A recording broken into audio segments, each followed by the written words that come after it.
in this country, I am known to speak the truth. And you know, many people have a problem with the truth. Many people. And this new Kenya, we are trying to get everybody to accept the truth as it is.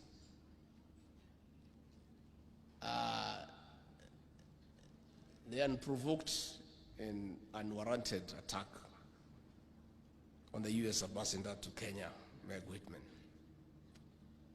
is as a result of people being allergic to the truth and the reality. Ambassador Meg Whitman and other ambassadors were at bombers throughout the counting of votes. They had access to the public portal. They had calculators. They are educated. And they have done some bit of mathematics. They added the numbers, they observed, and they were clear that the election was won fair and square, and it was open, democratic, and meets the best international standards. What the ambassador is saying is that is the truth.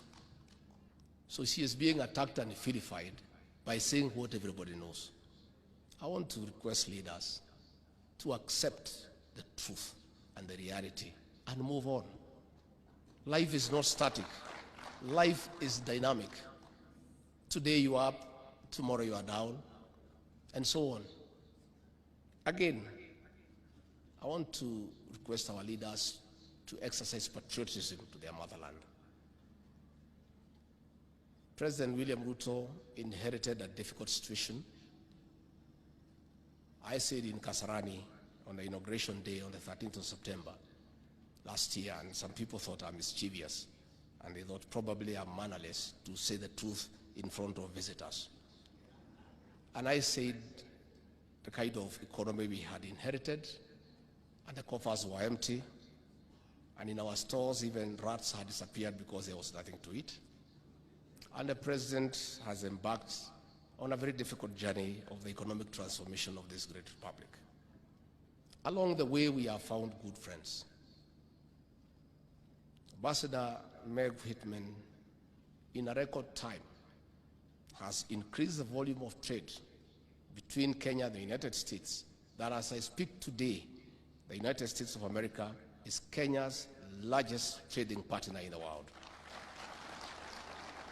She has taken time to sit with the president, to sit with me, to sit with our cabinet ministers, to unlock business opportunities and to bring investors from America.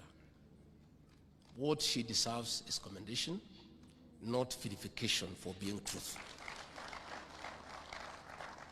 I want to urge Ambassador Meg to ignore the noises and acclimatize to the Kenyan way of doing things. Perennial complaints year after year. She should stay focused and go on with her work. I want to say that we need also to be respectful to our development partners. You cannot speak in a public forum before national television and say that you have the capacity to recall an ambassador from the United States accredited to this country by the American government. It's simply being mischievous. As a private citizen, how would you recall an ambassador? You cannot even transfer an assistant chief in your locus application. You know, it's part of the denial syndrome. You know what was happening during the Allergic regime? It's something that happened that nobody can comprehend. That cabinet ministers were being told to go and brief a private citizen on what is happening in government. Principal secretaries were being told to go and brief a private citizen on the workings of government. The CS National Treasury was being told to go and brief a private citizen about the budget. That is why that private citizen thinks he can recall the American ambassador to go back to the country. That situation is over. We have a government in place. Please just take up your rightful role and oversight government, because that is your own.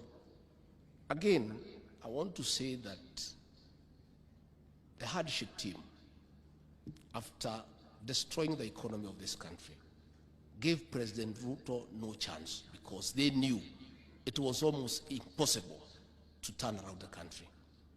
In a record 1 year, President William Ruto, through pragmatic leadership, continuous engagement, agreeing to be advised, having a very competent economic council, has done the unthinkable.